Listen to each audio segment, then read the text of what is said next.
Bonjour monde entier, bonjour Afrique, bonjour le Cameroun, bonjour à tous et à toutes, peuple de Dieu, créatures de Dieu confondues. Je viens vous donner la vision et la révélation que l'Éternel m'a donnée pour le peuple particulièrement du Cameroun.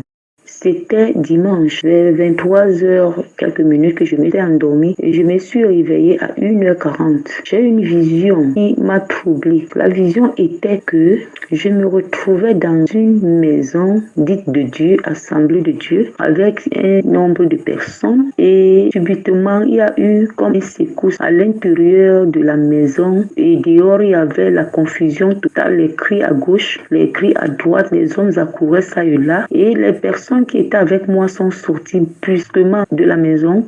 J'ai pris le temps de récupérer ce que je devais récupérer dans la maison et sortir. Quand je me retrouve dehors, je vois comment la terre est en train de venir vers nous en se remuant, en s'écrasant. Cela veut dire que ça venait à une vitesse terrible. Personne ne pouvait fuir cette terre-là, cette action-là. La terre venait comme un flot d'eau, une inondation qui vient comme des vagues d'eau qui sont en train de venir à flot vers nous. Et pendant que la terre venait comme ça, elle se remuait et s'écrasait à partir de la profondeur jusqu'à l'extrémité. C'est que comme si je voyais la profondeur, comment elle commençait à se remuer à partir de la base et elle s'écrasait jusqu'au sommet. C'est ainsi qu'elle ravageait tout ce qui se était sur son chemin, que ce soit le matériel, les maisons, tout ce qu'il retrouvait, les animaux, les hommes, mais pas tout le monde. Il y avait une exception de certaines personnes que ça ne touchait pas. Et la terre qui faisait cette action avait une puissance. C'est comme si c'était les mains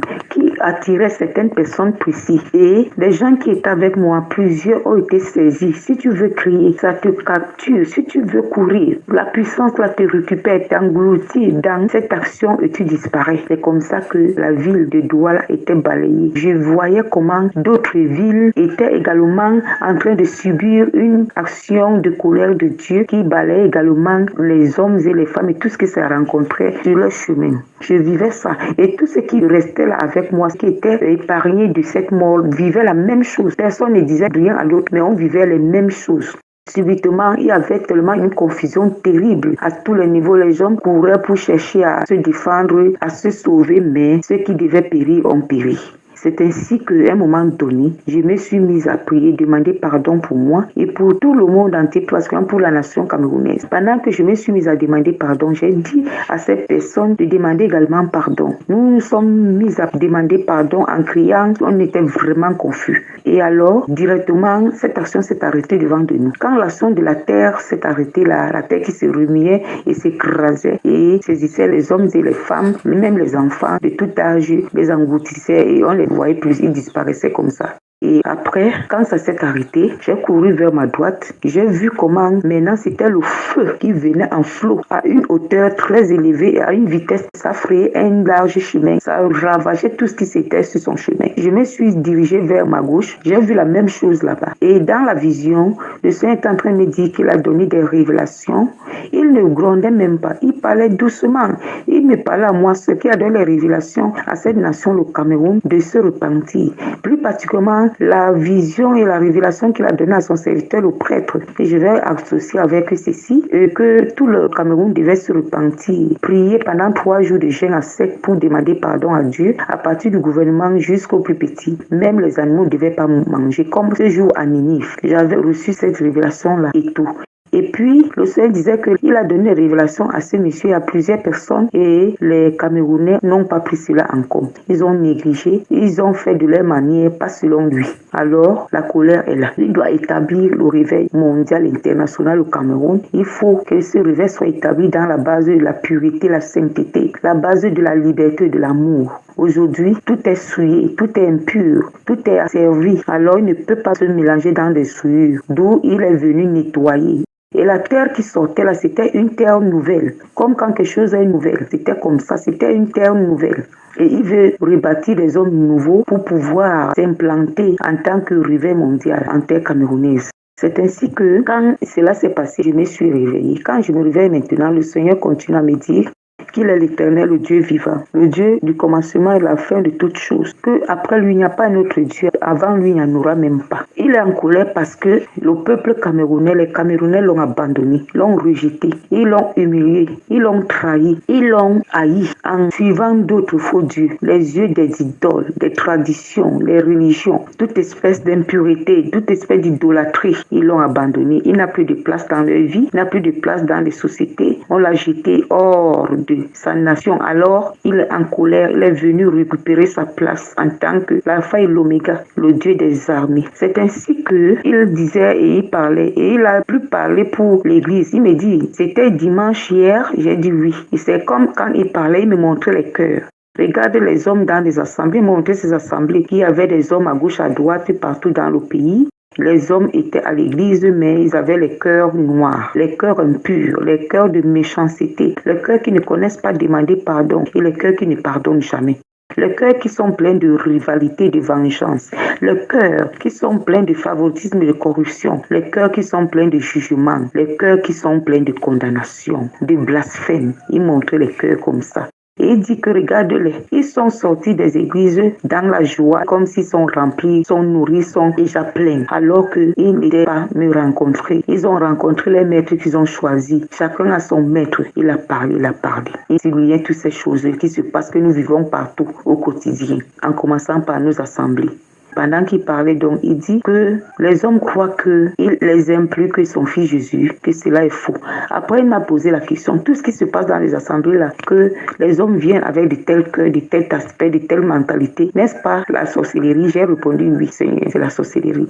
Après, il me dit, les hommes croient qu'il les aime plus que son fils Jésus, alors que le mystère de la mort de son fils Jésus est un mystère premier, un mystère qui est incomparable, qui est spécifique. Il n'y a pas un mystère comme celui-là, mais les hommes, ils ne veulent pas passer par ce chemin pour atteindre le ciel. Il n'y a pas de chemin.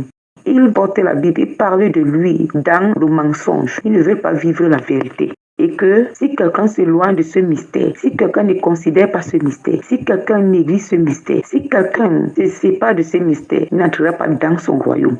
Il a parlé. Il a dit également que ce mystère est un mystère qui apporte en l'homme un renouvellement de toutes choses, un renouveau. Que ce mystère est un mystère qui apporte en l'homme une liberté totale. Et les hommes veulent aller au ciel chez lui étant esclaves. Qui n'est pas le Dieu des esclaves, mais le Dieu des rachetés, le Dieu des vies. Il a parlé de beaucoup de choses. Il m'a posé la question. Ces hommes qui crânaient, qui étaient orgueilleux, qui étaient hautains, ces hommes-là qui se disaient grands, où sont-ils après cet événement que tu as vu? J'ai dit, papa, ils ne sont plus. Il m'a dit, ils ont amené avec eux leurs richesses. J'ai dit non. Ils ont amené avec eux les idoles qui y vénéraient. J'ai dit non.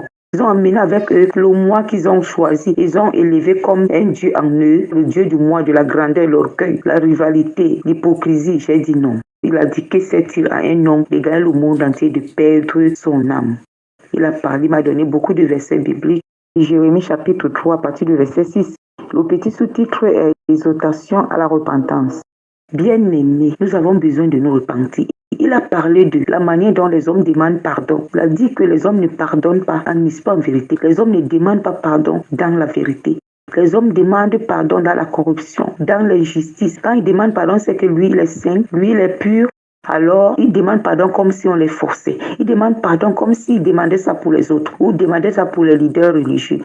Il demande pardon comme si l'autre, il a offensé, est trop mauvais, il est diable, il est démon, alors que lui-même, il est saint, il est Dieu. Il demande pardon, que ce n'est pas la qualité de pardon là qu'il attend. Il attend un pardon de reconnaissance véritable des erreurs que quelqu'un a fait, de la reconnaissance parfaite. Non, le pardon doit se demander dans la liberté. Le pardon doit se demander dans la vérité en esprit. Le pardon doit se demander dans l'humilité et un amour vrai envers le prochain. Pendant que tu demandes pardon, tu demandes ça pour ton propre intérêt, particulièrement et spécialement. Alors, la demande de pardon a une puissance qui nous libère, qui est tellement profonde.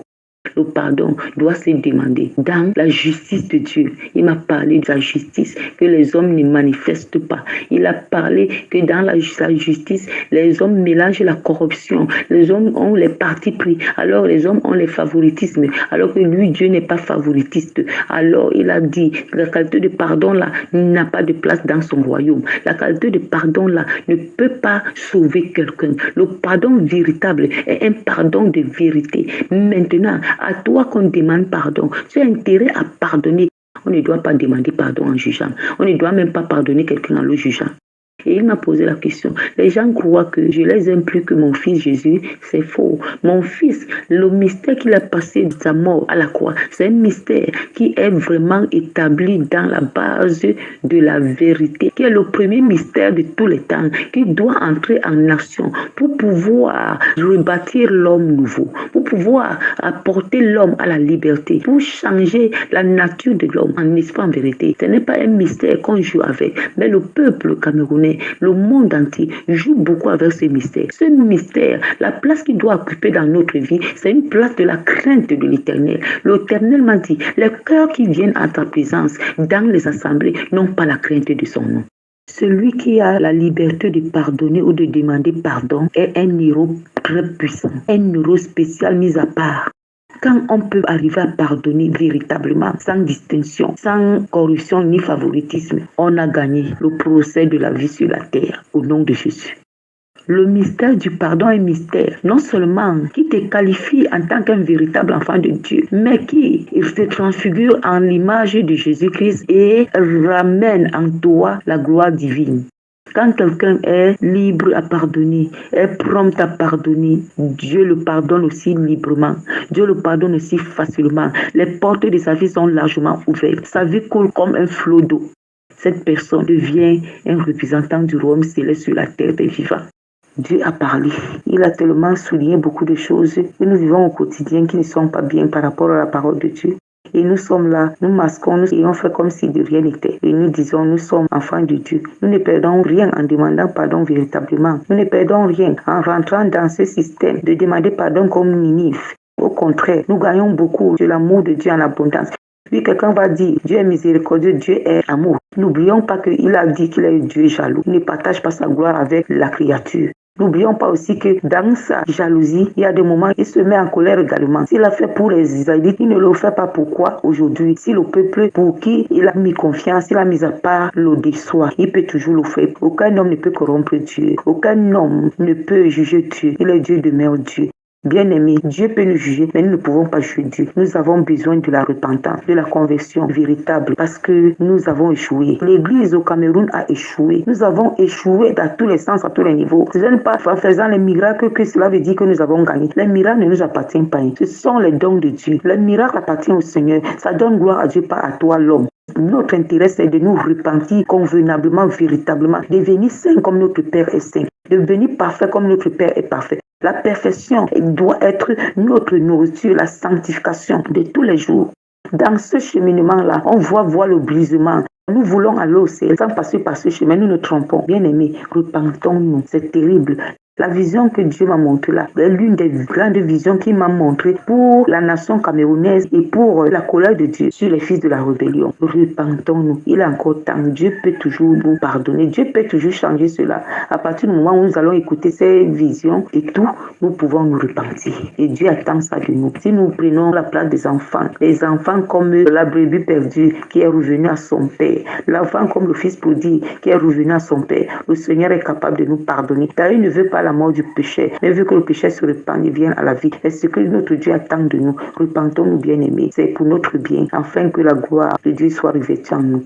Bien-aimés, la terre est remplie de la méchanceté. Les familles sont remplies de la méchanceté. La méchanceté. Mais pour triompher de cette méchanceté, tu dois être une personne qui a compris le mystère du pardon. Une personne qui vit le pardon nuit et jour. Tu pardonnes sans exception. Tu pardonnes sans favoritisme. Peu importe la grandeur de ta spiritualité. Si tu n'as pas l'esprit du pardon, tu n'es que vanité.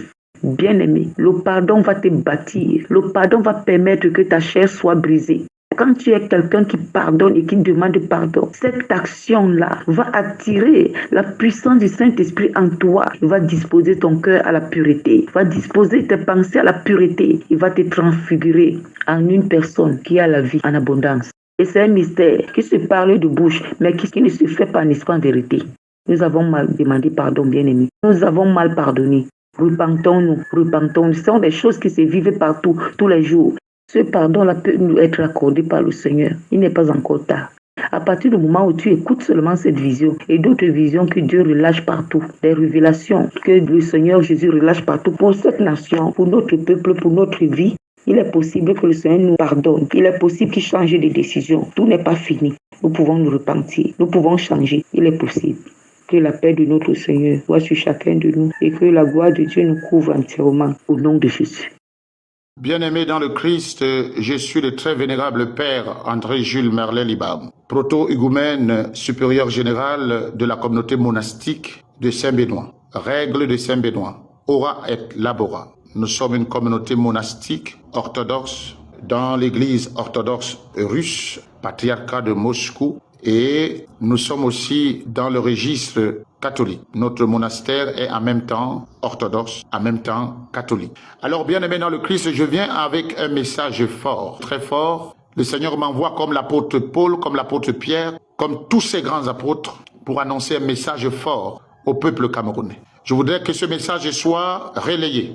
Je voudrais que tous ceux qui vont écouter ce message sauvent notre pays, le Cameroun. Dans la plupart des cas, j'ai annoncé un message, ce message a été réel. Je ne viens pas ici pour faire un buzz, mais je viens parce que pendant ma prière, le Seigneur m'a demandé de le faire. Ce message doit être partagé. Je voudrais que ce message arrive jusqu'à la grande maison du gouvernement, dans les oreilles de tous ceux qui aiment le pays, le Cameroun, de tous les dirigeants du Cameroun. Le Seigneur a envoyé un message au peuple camerounais. Il y a quelque chose qui veut se préparer dans ce pays. Il y a quelque chose de grave qui veut se préparer dans ce pays. Mais il n'y a que la prière qui peut briser cela. Il n'y aura que la prière qui va briser cela. Et le Seigneur m'a dit que la prière peut briser cela. Et comme je suis en train de parler, beaucoup de personnes vont prendre ça comme si c'est la blague.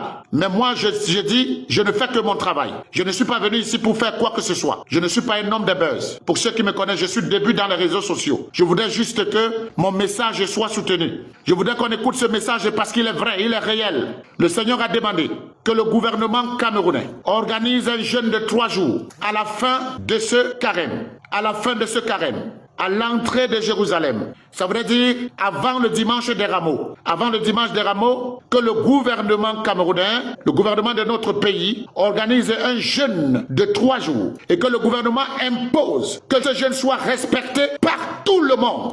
Les ministres, les directeurs généraux, je dis bien tous les membres du gouvernement, que ce jeûne soit fait comme à Ninive, comme ça s'est produit à Ninive, que les bêtes n'aient pas de quoi manger, les animaux domestiques n'aient point de quoi manger, que ce jeûne soit organisé et que l'ordre vienne du gouvernement. Je parle du gouvernement, s'il vous plaît, je vous en prie.